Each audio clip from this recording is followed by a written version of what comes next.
Assalamualaikum warahmatullahi wabarakatuh. Saya Muhammad Rifki Aulia. Di sini saya akan menjelaskan sedikit tentang UTS kecerdasan buatan dan logika fuzi. Untuk soal yang pertama, ini soal cerita di mana ada seorang petani yang mempunyai seekor ayam, kambing, dan serigala. Baru saja panen sayuran. Karena membutuhkan uang, petani tersebut ingin menjual kambing, sayuran, dan serigalanya ke pasar. Dan untuk mencapai pasar, dia harus menyeberangi sebuah sungai dengan satu perahu. Itu kerjakan menggunakan metode BFS dan DFS. Untuk metode BFS yaitu dikenal dengan pencarian melebar,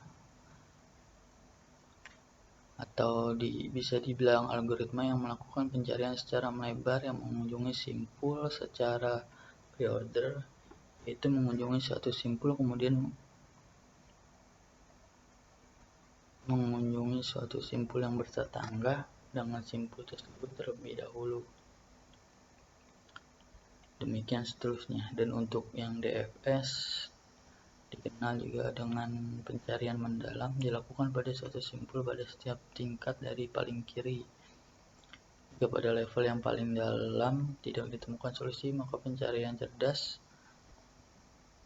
pada simpul sebelah kanan dan simpul sebelah kiri dapat dihapus dari memori. Jika pada level yang paling dalam tidak ditemukan solusi, lakukan pencarian pada level sebelumnya. Dan di sini saya udah berikan deskripsi untuk petani itu P, SY sayuran, K kambing, SG serigala. Keadaannya bisa dilihat P, SY, K, dan SG. Keadaan awalnya P, SY, KG, sebenarnya 000, tujuan 000, daerah seberang P, SY, KG, SG. Solusi yang ditemukan ini untuk solusinya ya. Ini daerah awal, ini untuk tujuan satu-satu solusinya. Metode penyelesaiannya dengan menggunakan BFS, yaitu untuk yang pertama masukkan simpul akar ke dalam antrian Q, key. Jika simpul akar simpul solusi goal node, maka stop. Jika key kosong, maka ada solusi stop. Ambil simpul V dari kepala head antrian, bangkitkan semua anak-anaknya. Jika satu simpul anak dari V simpul solusi, maka solusi telah ditemukan. Kalau tidak, balik lagi ke langkah 2. Dan untuk gambar jelasnya,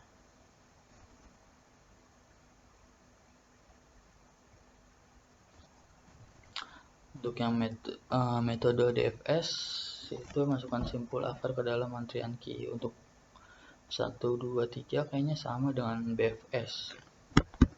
Yang keempat, bangkitkan semua anak dari simpul V. Jika V tidak mempunyai anak lagi, kembali ke langkah 2. Semua anak dari V di awal antrian. Untuk gambarnya, untuk soal nomor 2, buatlah satu soal jawaban mengenai teknik heuristic search. Saya mempunyai soal kasus 8 puzzle.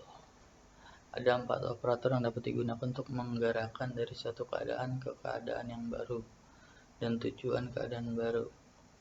Pertama, satu bobin kosong digeser ke kiri, bobin kosong geser ke kanan, yang ketiga ke bawah, dan yang keempat ke atas. Ini keadaan awal, ini tujuan. Untuk awal di sini bisa dilihat angka 6 awal di pojok, lalu ke tengah, angka 5 awal di kanan, lalu ke tengah, dan angka 8 awal ke tengah. Bawah, yang ke bawah harusnya nih ke atas nih, salah pengertian. Pada pencarian heuristik perlu diberikan informasi khusus. Untuk setiap jumlah mobil menempati posisi yang benar, jumlah yang lebih tinggi adalah yang lebih diharapkan. Ini udah benar, Lanjut, ini selanjutnya gambarnya. Untuk jumlah ubin yang menempati posisi yang salah, jumlah yang lebih kecil adalah yang diharapkan lebih baik. Tujuan hampir sama ya, jadi H6.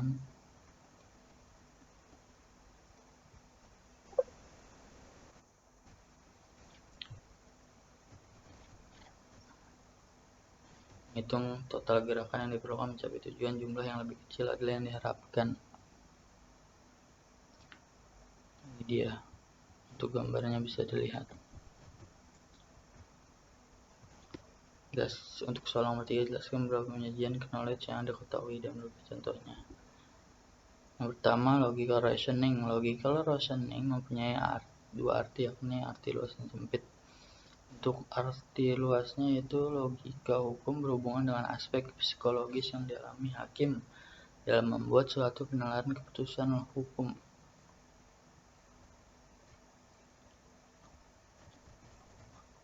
Probabilistic reasoning. Probabilistic reasoning adalah metode soft computing untuk membuat komputer dan suatu device mengambil keputusan layaknya makhluk hidup. Yang ketiga, teori chaos memiliki implikasi yang luas dalam analisis pengambilan keputusan. Teori chaos memberikan pengertian bahwa suatu aksi kecil pun dapat berimplikasi pada suatu akibat yang besar. Dan seterusnya, sistem pintar dan kecerdasan berupaya mengantisipasi aspek ketidakpastian dan ketidakteraturan. Yang keempat, belief network atau BN adalah penalaran kausal di mana BN telah banyak digunakan berbagai aplikasi. Yang kelima, genetik algoritma digali oleh John Holland pada pertengahan tahun 70-an. GA adalah metode komputasi yang meniru proses evolusi dan seleksi alam, dan sering dimanfaatkan nilai optimal sesuatu fungsi atau permasalahan. Saya kira sekian dari saya penjelasan, kurang lebihnya maaf. Terima kasih.